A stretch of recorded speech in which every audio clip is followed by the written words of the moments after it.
So my top tip for frontline workers and commissioners in housing, health and social care is to get yourself acquainted with what's possible, some of the solutions.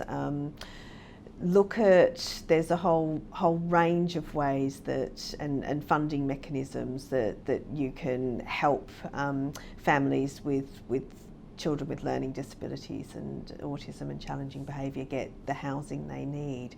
And I think it's really important that you get a picture of what that looks like, what does it look like to have the right environment around a child, what does it look like for a family that doesn't have any income besides welfare benefits to buy their own home. Just get yourself acquainted with what those options actually look like, and this will help you to describe more easily what the options are to families and help them find a way through. One person at a time. So if you work with one person at a time, you figure out what housing looks like for them.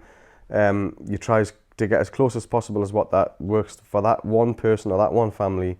It's much more likely to be successful than commissioning, 40-bedded autism units or whatever the latest craze is. So there's definitely that bit of working one person at a time and figuring out what it is for that person. There's loads of people with autism who I've met recently who've got like safe spaces or little tents in the house, or it's almost like a kind of stock answer. If you've got autism, you need one of these little tents in your house, so people have one. And I suppose some of the people I've planned with in the past, it's about getting it right for that person, and a safe space might be a really good idea for that person, but certainly not for everybody. So there's definitely that bit of trying to individualise stuff as much as possible and not trying to commission kind of blanket approaches to people. Housing, health and social care professionals all need to listen to families that they're working with and really work in partnership with them to meet the child's needs and the needs of the whole family. It's quite easy sometimes to get immersed in the processes that are underway and forget about some of the simple changes that can really make a difference to families' lives. Yeah, I think you have to really think carefully about where you want to live or what you want to do with your house. So get a good care manager who's knowledgeable, or at least who's resourceful. I think you need to bring in a whole range of partners.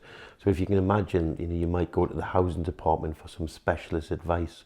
You might go to another department for some grants, like disability facilities grants. You can also use your health and your social care budget for things like adaptations in some cases. So try to be as creative as possible. The other thing I think is, if you're going to be moving house, look at all the options available. Are you eligible to buy a property? Are there any private landlords out there who are looking to rent really great properties for a long term? So look at the agreements that you may have around that. And also, obviously, are there other local authorities or housing associations that again might look to be building something in the future that you could gain access to? So use your resources, use your allies, ask for help, go for the best possible option available to you, plan that out, and hopefully look to achieve that. We work closely with Housing and Support Alliance to do a housing and a housing pathway of key things that need to happen along the way. So that, for example, things like getting people on the housing register, because that's often overlooked. Really starting earlier than 14, but certainly at 14, thinking about how people can hear what's positive and possible. What are the different housing options? What makes things work? And who you can go to get help. A lot of stuff can be found, just ordinary stuff, so it doesn't have to be new builds, or it doesn't have to be, it just needs to be really clearly working for that person. So I've just been talking with a young man a couple of weeks ago who is really tall and likes jumping.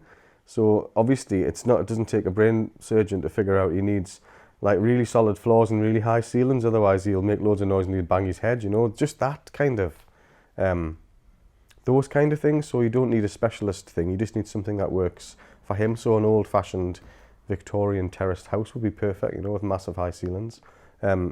Those kind of things.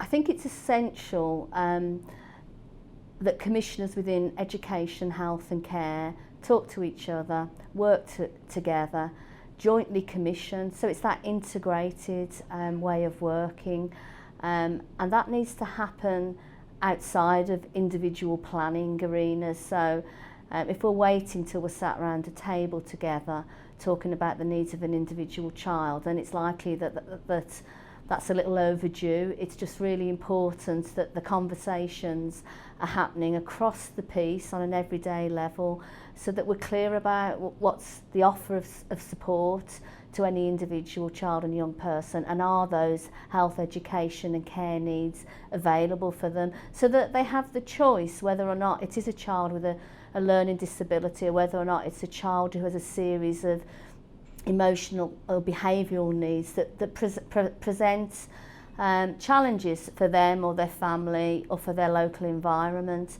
It's important that we're aware of that, and that we're able to support them to live independently or live within their family if that's what they want, and that if that's what is possible for them. Another tip would be that the Care Act now places more importance on preventing needs increasing, and this is a real opportunity for authorities to use the Care Act.